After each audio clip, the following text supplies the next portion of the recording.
নওজওয়ানেরা শুনে রেখে দিন, কোন ইমানদার কোন মুসলমান কখনো এমন আচরণটা করতে পারে না। কথা ঠিক বলছি না? আমি মুসলমান দাবি করব আর আমি প্যান্ডেলে গিয়ে ঘুরবো, গা ঘষবো?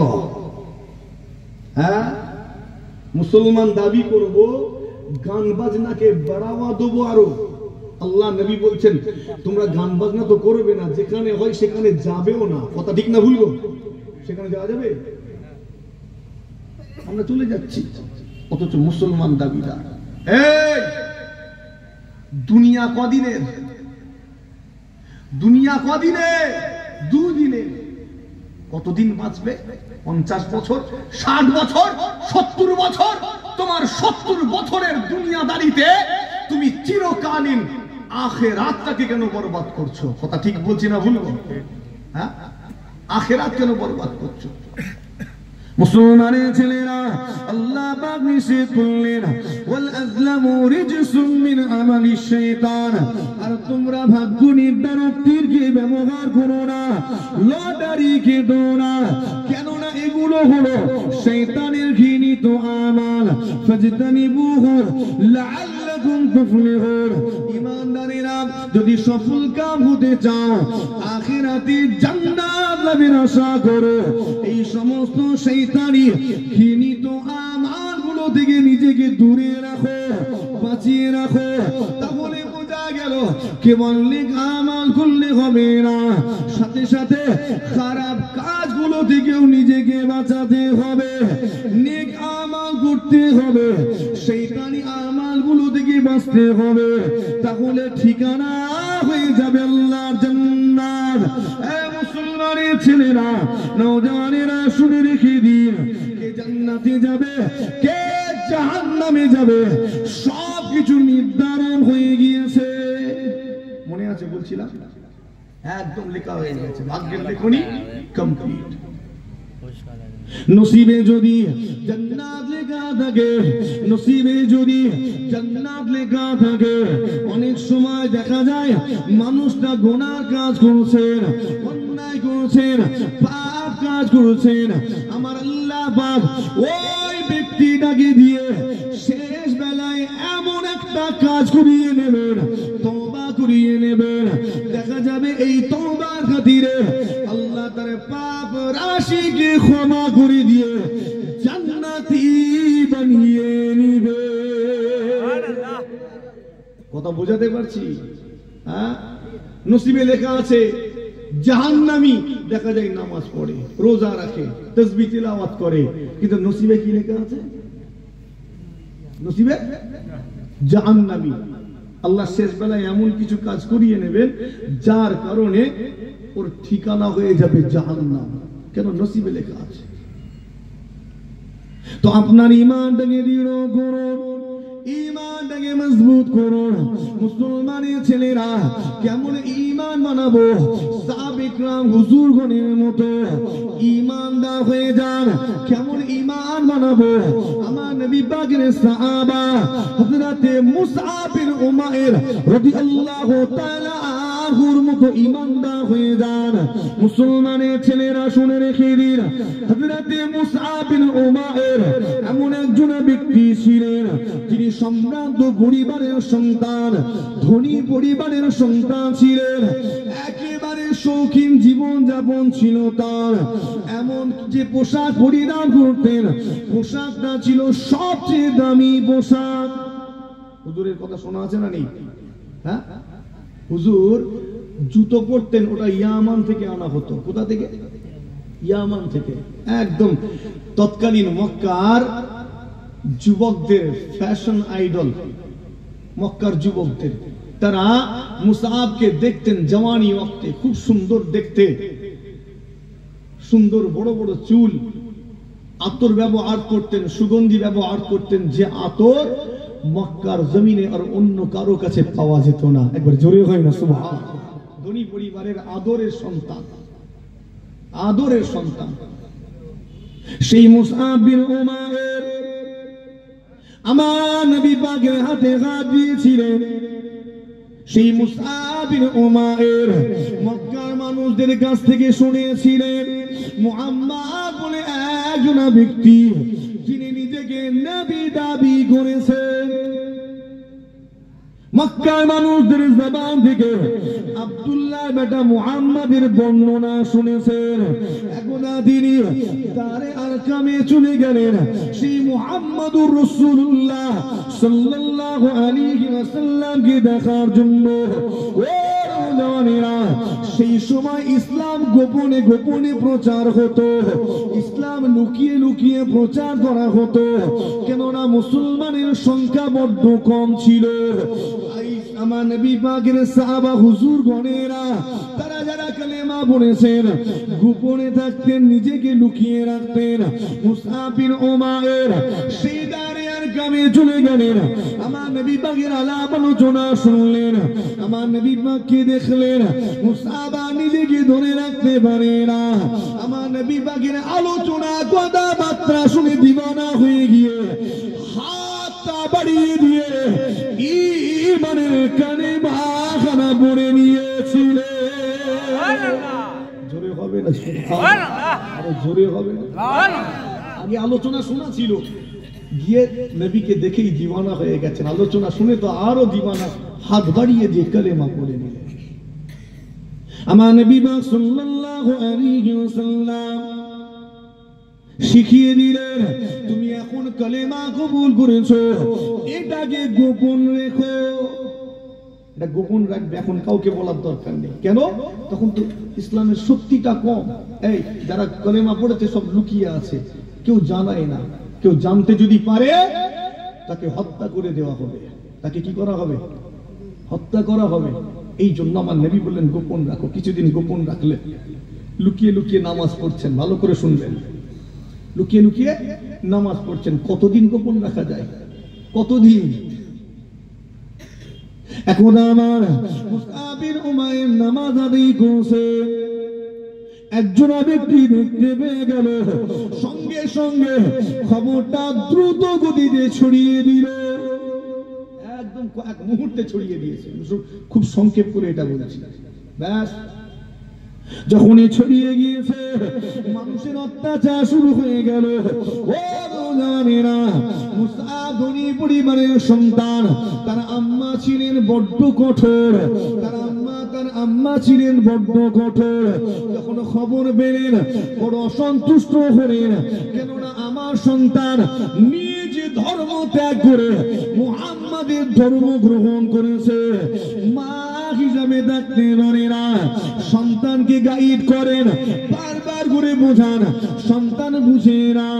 অবশেষে মা কি বললেন, আমার বেটা মুসআব, যদি তুমি মুহাম্মাদের হাতটা না ছেড়ে দাও, আমি তোমার মা, আমি খাওয়া দাওয়া বন্ধ করে দেব, গোসল করা বন্ধ করে দেব, মাথা আঁচড়ানো, মাথায় তেল দেওয়া বন্ধ করে দেব।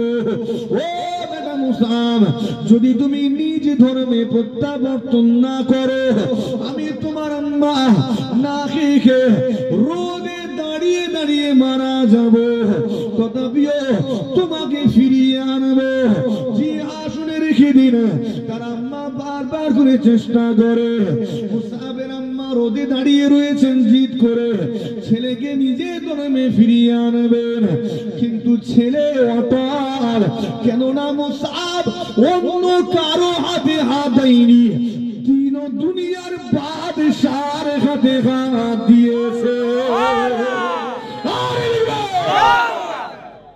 অন্য কারো হাতে হাত দেয়নি, দিন ও দুনিয়ার বাদশার হাতে হাত দিয়েছেন। এই হাত ছাড়বেন বলে মনে হয়? এই হাত যারা ধরেছে তারা কেউই ছাড়েনি, তারা তাদের প্রাণটা দেহ ছেড়ে দিয়েছে, কিন্তু তারা কখনো নবী পাকের হাত মোবারক ছাড়েনি। একবার জোরে হয়।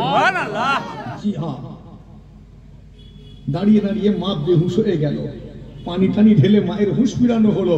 আস্তে আস্তে করে মুসআব গিয়ে কানের গোড়ায় মাকে কথা বলছে, আম্মা জান, ও আমার আম্মা জান, আপনি যদি 10 বার বেহুশ হয়ে যান, 10 বার যদি পুনরায় হুঁশ ফিরে পান, আপনি যদি মারাও যান, তথাপিও আমি মুসআব আমার মুহাম্মাদের দ্বীন ছেড়ে দেব না। মাও কট্টর, ছেলেও কট্টর। মা কুফরের উপরে কট্টর, ছেলে ঈমানের উপরে কট্টর। একবার জোরে হয় না? সুবহানাল্লাহ। রক্ত তো কথা বলবে না কি গো? বাপ যেদি বেটাও সংক্ষেপ করতে চায় যে আসলে রেখে দিন প্রকাশ পেয়ে গেল মুসআবের উপরে অত্যাচার শুরু হয়ে গেল। মুসআবকে বাড়িতে বন্দি করে রাখা হলো, বাড়িতে আটক করে রাখা হলো। ও জানেরা, বাইরে বের হতে দেওয়া হয় না। মা বাপের বড় আদরের সন্তান, ধনী পরিবারের লাজুক সন্তান বন্দি করে রাখা হয়েছে, কিন্তু অন্তরে ঈমানের নূরটা জ্বলতে লেগেছে। এখন আমার মুসআব জানতে পারলেন একদল মানুষ মদিনাতে যাচ্ছেন, একদল মানুষ মদিনাতে যাচ্ছেন। খুব সংক্ষেপ করে বলি, অনেক কেটে ছেটে সংক্ষেপ করে বলতে চায়। মুসআব তাদের সঙ্গী হয়ে গেলেন, তাদের সাথ ধরলেন। এখান থেকে কয়েকটা জায়গা পরিবর্তন করে আমার মুসআব মদিনায় পৌঁছে গেলেন। অনেক মাঝখানে অনেক ঘটনা আছে, আমি সব ছেড়ে ছড়ে দিয়ে মূল বিষয়টা তুলে আনতে চাইছি। এই ঈমানটাকে মজবুত করে, ঈমান মূল সম্পদ, ঈমান মূল সম্পদ।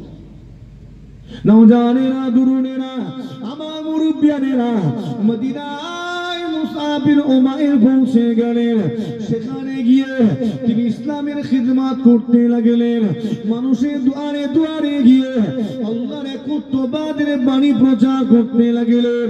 ও নওজওয়ানেরা, যে মুসআব মক্কি জীবনে, যে মুসআব কত সুন্দর দামি দামি পোশাক গায়ে দিতেন, যার বড় স্টাইল ছিল, যে আজ যুবকদের ফ্যাশন আইডল ছিলেন, যে মুসআব দামি দামি চামড়া জুতা পরিধান করতেন, যে মুসআব বিন উমাইর সুন্দর সুগন্ধি আতর ব্যবহার করতেন, আজকে সেই মুসআবের দিকে তাকান, সেই শান শওকত ফেলে দিয়েছেন, সেই দামি দামি পোশাক গা থেকে খুলে দিয়েছেন, সেই দামি আতর ফেলে দিয়েছেন, সব কিছু ছেড়ে দিয়ে ওই গরিবদের দলভুক্ত হয়েছে।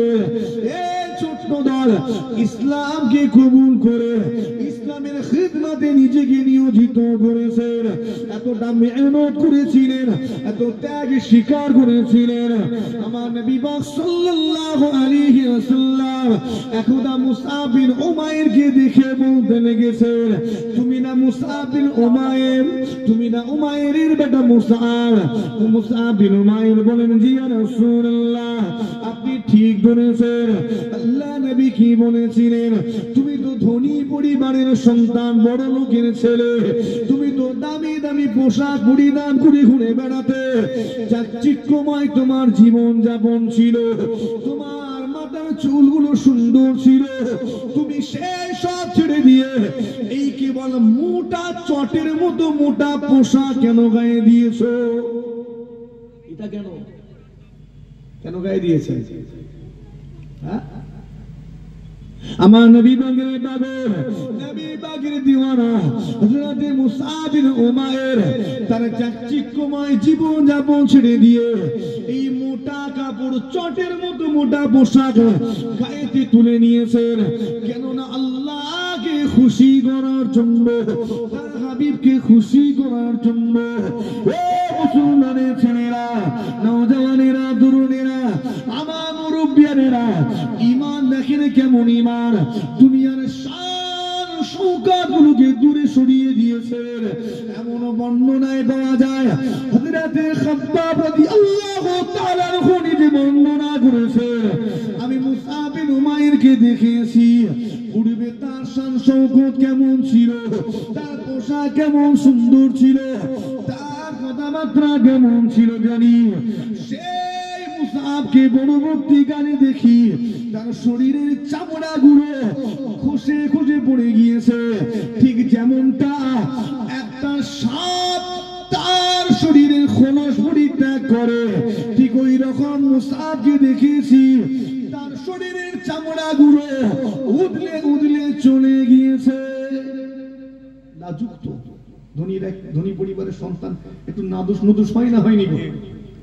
হঠাৎ করে তারা কষ্টের সম্মুখীন হলে সার্ভাইভ করাটা একটু অসুবিধা হয় না, হয়নি? কারণ আদরে মানুষ হঠাৎ করে একটু কঠিনাই যদি সামনে আসে একটু অসুবিধা হয়। যাতে খাব্বাব রাদিয়াল্লাহু তাআলা আনহু তিনি বলছেন, সাপ যেমন খোলস ছাড়ে, খোলস পাল্টায়, চামড়া উঠে চলে যায়, মুসআবকেও ওই রকম চামড়া পাল্টাতে দেখেছি, তথাপিও আমার নবীকে ভুলে যাননি। একবার জোরে হয় না? সুবহানাল্লাহ। একটু জোরে হয় না? সুবহানাল্লাহ। একটু জোরে হয় না? সুবহানাল্লাহ। কোন খাব্বাব, যে খাব্বাব রাদিয়াল্লাহু তাআলা আনহু ইসলামের জন্য ত্যাগ স্বীকার করেছে। প্রাথমিক লেভেলে ইসলাম কবুল করেছিলেন।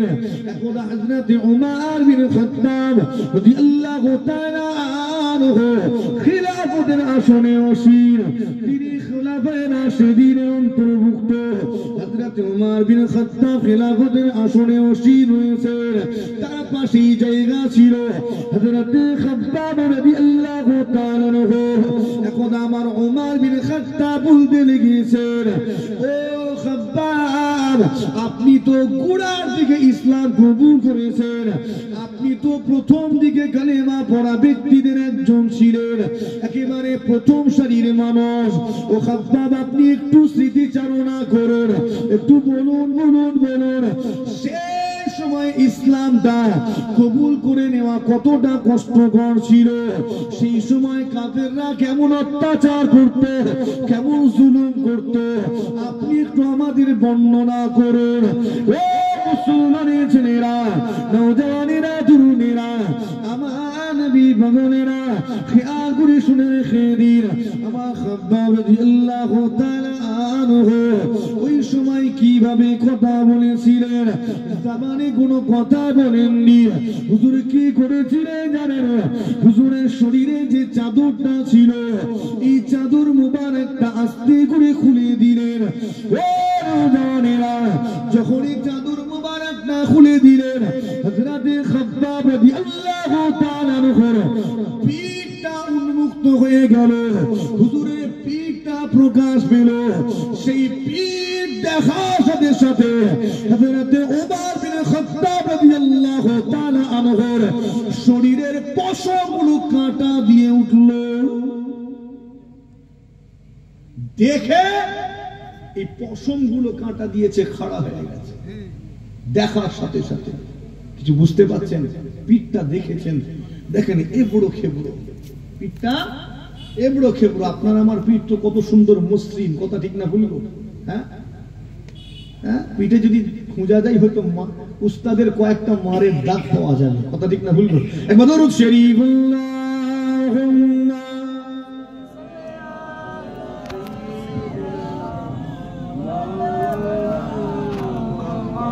وعلى آل سيدنا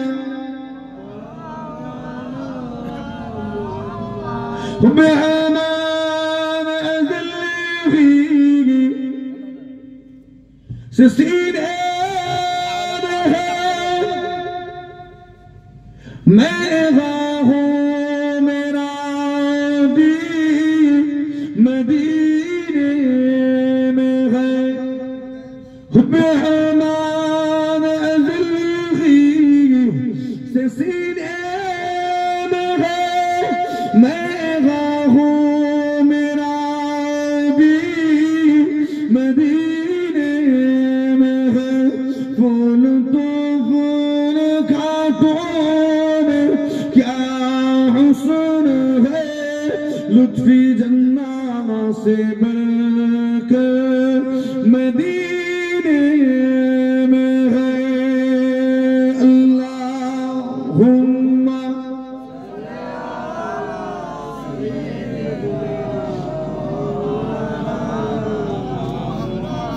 وعلى آل سيدنا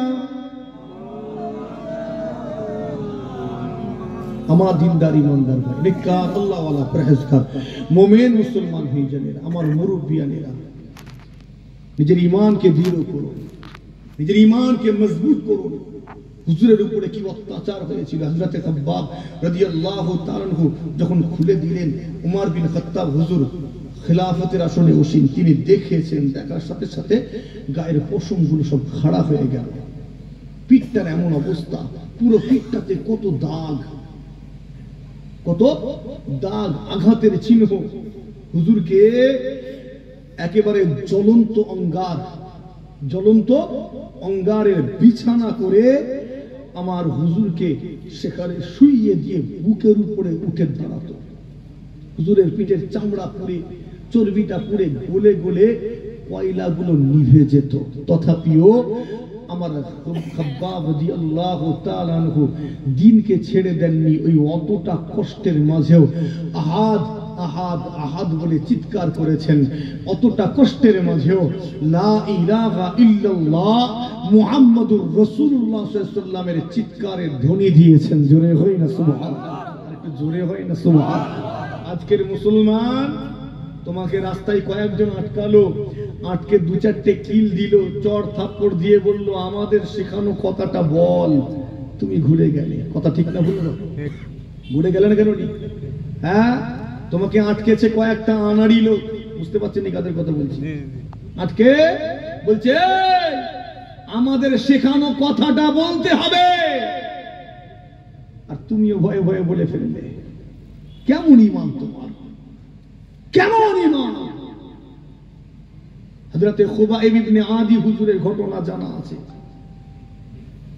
তলোয়ারের আঘাত করে, তথাপিও আমার খুবাইব ইবনে আদি কালেমা শরীফ তেলাওয়াত করেন, সাক্ষ্য দেন লা আশহাদু আল্লা ইলাহা ইল্লাল্লাহ ওয়া আশহাদু আন্না মুহাম্মাদান আবদুহু ওয়া রাসূলুহু। একবার জোরে হয় না সুবহানাল্লাহ, জোরে হয় না সুবহানাল্লাহ। যত আঘাত করে তত চিৎকার করে হুজুর কালেমায়ে শাহাদাতের বাণী পাঠ করেন।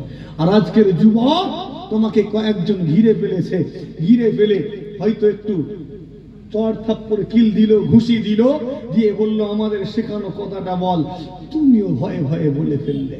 ঈমানকে দৃঢ় করতে হবে, ঈমানকে মজবুত করতে হবে। মুসলমানের দিনেরা, ওরা জওয়ানেরা, তরুণেরা, আমার মুরব্বিয়ানেরা, আলোচনা সংক্ষেপ করতে যায়। জিগা খেয়াল করে শুনে রেখে দিন, মাশারের ময়দানের কথা বলছিলাম। আল্লাহ জিজ্ঞাসা করবেন ফালিয়ামাল আমালান সালিহ, কতটা নেক আমল করেছো দেখা। বান্দা হিসাব দিতে পারবে না। আল্লাহ পাক বলবেন বান্দা আমি তো তোমাকে জান্নাতি বানাতে চাই, তোমাকে জান্নাতে দিতে চাই। আমি তোমাকে আমার জান্নাতি বানাবো বলে জাহান্নামের চেয়ে একটা জান্নাত বেশি বানিয়ে দিয়েছি। এই জাহান্নাম বেশি না জান্নাত? জান্নাত।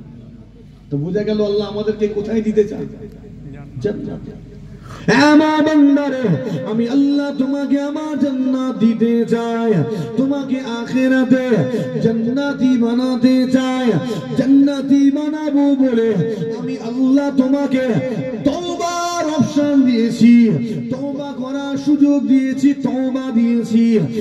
একবার তওবা করো, আমি আল্লাহ তোমার তওবাটাকে কবুল করে নিয়ে তোমার টোটাল জীবনে জিন্দেগি পাপ রাশিকে ক্ষমা করে দয়া জান্নাত নসিব করে দিব। একবার চিন্তা করেছে আল্লাহ যদি এই তওবার অপশনটা না দিতেন আমরা কোথায় যেতাম?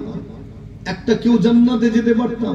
একটা নবী রাসূল পয়গম্বর সাহাবাগণ ছাড়া একটা কেউ জান্নাতে যেতাম না। তওবা যদি না থাকতো, নামাজ ছেড়েছি জাহান্নামী, রোজা ছেড়েছি জাহান্নামী। আল্লাহ জানে আমার বান্দা নামাজ ছেড়ে দেবে, রোজা ছেড়ে দেবে, তা বলে কি জাহান্নামী বানিয়ে দেবো? না, ওকে জান্নাতে দেবো। একবার খালি তওবাটা করে নে, একবার ইস্তিগফার কর, আমি আল্লাহ তোর এই তওবাকে কবুল করে পাপ রাশিকে ক্ষমা করে জান্নাতি বানিয়ে দেবো। জোরে হয় না সুবহানাল্লাহ। আল্লাহ এত সুযোগ দিলেন, কিন্তু বান্দার সহ্য হলো না। বান্দার সেই পায়ের জুতোর নিচের ময়লাটা তো বড় পছন্দের, কথা ঠিক না ভুল? পছন্দ কি? পায়ের জুতোর নিচের ময়লা, বুঝেন না? কি রাস্তায় পড়ে থাকে না, পশু পাখিতে চার পায়ের জন্তুগুলো পায়খানা করে লেগে গেছে, ওটাই তো পছন্দের। আল্লাহ পাক কুরআন শরীফে জানিয়ে দিলেন লাকাদ খালাকনাল ইনসানা ফি আহসানি তাকওয়িম।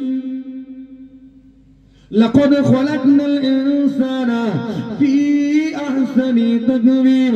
আমি আল্লাহ পাক মানুষকে সুন্দর আকারে সুন্দর অবয়বে সৃষ্টি করেছি। আল্লাহ কত সুন্দর অবয়ব দিয়ে আপনাকে আমাকে সৃষ্টি করেছেন। অতঃপর আল্লাহ জানিয়ে দিলেন সুম্মা রাদনাহু আসফালা সাফিলিন। অতঃপর এদের ব্যবহার, এদের কথাবার্তা, এদের আচার আচরণ, এদের বেশভূষা অনুযায়ী আমি আল্লাহ এদেরকে নিচ থেকে নিচে নামিয়ে দিয়েছি। আল্লাহ আমাদের কত সুন্দর আকার দিয়ে বানিয়েছেন না? হ্যাঁ, কত সুন্দর অবয়ব, কতটা সুন্দর, একেবারে নিখুঁত পারফেক্ট করে আল্লাহ বানিয়েছেন। একবার জোরে হয় না সুবহানাল্লাহ। আচ্ছা, সব ঠিক আছে, যদি খালি মুখটা আল্লাহ ঘুরিয়ে পিছন দিকে করে দিতেন কোনো অসুবিধা হতো নাকি? মহা কেলেঙ্কারি হয়ে যেত। খাবো কি করে? মুখটা শুধু ঘুরিয়ে পেছনে, খাবে কি করে? প্লেট সামনে রাখবো না পিছনে রাখবো? কথা বলে না, সম্মুখে থাকবে, মুখ তো পিছনে, তাহলে প্লেট পিছনে রাখবো, হাত যাবে তো প্লেটে? হ্যাঁ গো, ওই আলু আর ভাত তোলার জায়গায় পাথর তুলে ফেলবো নি তো, চোখ তো এইদিকে। কথা বুঝতে পারছেন? তো কত সুন্দর পারফেক্ট করেছেন, একদম নিখুঁত। কতটা, এই আয়াতের অনেক লম্বা তাফসীর আছে, আমি সংক্ষেপ করে একটা খাস জায়গা বলি যেটা আপনি বুঝবেন। আল্লাহ আমাদেরকে কত সুন্দর আকার অবয়বে বানিয়েছে, বলা হলো একেবারে সিজদার উপযোগী করে আল্লাহ বানিয়েছেন। একবার জোরে হয় না সুবহানাল্লাহ। যখন বান্দা সিজদায় যায়, বান্দার শরীরের এমন কোন অঙ্গ, এমন কোন জয়েন্ট বাকি থাকে না যে জয়েন্টটা খেলে না। আমরা যখন সিজদায় যাই, শরীরের প্রত্যেকটা জয়েন্ট, প্রত্যেকটা শিরা উপাশিরা রগগুলো খেলে। একবার জোরে হয় না সুবহান। তার মানে বোঝা গেল আল্লাহ তার বান্দাকে বড় ভালোবেসে সিজদার উপযোগী করে বানিয়েছেন। জোরে হয় না সুবহান। আমাদেরকে কেন বানিয়েছেন? সিজদার উপযোগী করে, সিজদা করার জন্য। আল্লাহ জানিয়ে দিলেন কত সুন্দর আকারে বানিয়েছি। অতঃপর এদের ব্যবহার, কথাবার্তা, আচার আচরণ, বেশভূষা অনুযায়ী আমি আল্লাহ এদেরকে নিচ থেকে নিচে পাঠিয়ে দিয়েছি। কতটা নিচে পাঠিয়ে দিয়েছেন, কতটা নিচে আল্লাহ নামিয়ে দিয়েছেন। অপর আয়াতে আল্লাহ জানিয়ে দিলেন উলাইকা কাল আনআম বাল হুম আদাল। আল্লাহ জানিয়ে দিলেন এদেরকে নিচে নামাতে নামাতে নামাতে নামাতে এতটা নিচে নামিয়ে দিয়েছি যে উলাইকা কাল আনআম, এদেরকে চতুষ্পদ জন্তুর ন্যায় বানিয়ে দিয়েছি। গরু চার পায়ে জানোয়ার, শুয়োর চার পায়ে জানোয়ার, বিড়াল চার পায়ে জানোয়ার, কুকুরও চার পায়ে জানোয়ার। আল্লাহ জানিয়ে দিলেন এদেরকে চতুষ্পদ জন্তু, গরুর ন্যায়, ছাগলের ন্যায়, শুয়োরের ন্যায়, কুকুরের ন্যায় বানিয়ে দিয়েছি। ঠিক বলছি তো নাকি? ভুলভাল ব্যাখ্যা করছি না তো? হ্যাঁ, কুকুরের মতো নয়, গাধার মতো নয়, গরুর মতো নয়। আল্লাহ তারপরেই বলছেন বালহুম আদাল, বরং তুই ওই কুকুরের চেয়েও খারাপ, গাধার চেয়েও খারাপ, গরুটার চেয়ে, ওই ষোঁড়ের চেয়েও তুই খারাপ। আল্লাহ খারাপ করে দিয়েছেন। গরু গাধাটাও ভালো আছে, কুকুরটাও ভালো আছে। ইমাম গজ্জালী রাহমাতুল্লাহ আলাইহি তার কিতাবে কুকুরের 40টা গুণাগুণ লিখেছেন। কটা বলছি? এই জন্য বলেন কটা? কার গুণাগুণ? কুকুরের। হুজুর বলছেন কোন মানুষ যদি এই কুকুরের যে গুণাগুণ তার অন্তত একটা নিতে পারতো, কটা বলছেন? একটা অন্তত যদি নিতে পারতো, একটা মানুষ আর জাহান্নামী হতো না, সব জান্নাতি হয়ে যেত। জোরে হয় না সুবহানাল্লাহ। সেই গুণাগুণটা কি? অনেক আছে। হুজুর বলছেন অন্তত একটা। সেটা কি? কুকুর কখনো তার মুনিবের অবাধ্য হয় না। কুকুর কখনো তার মালিকের অবাধ্য হয় না। মানুষ, তুমি যদি এই গুণটা নিতে পারতে, তুমি যদি তোমার মালিকের বাধ্য হতে, তাহলে তোমার ঠিকানা আল্লাহর জান্নাত হয়ে যেত। একবার জোরে হয় না? আমরা তার থেকেও খারাপ। আল্লাহ বলছেন বলহুম আদাল। ওই গাধাটা আমাদের থেকে ভালো আছে, গরুটা ভালো আছে, কুকুরটা ভালো আছে। খারাপ লাগছে মনে হয় এভাবে বলছি বলে? খারাপ লাগেনি তো? হ্যাঁ।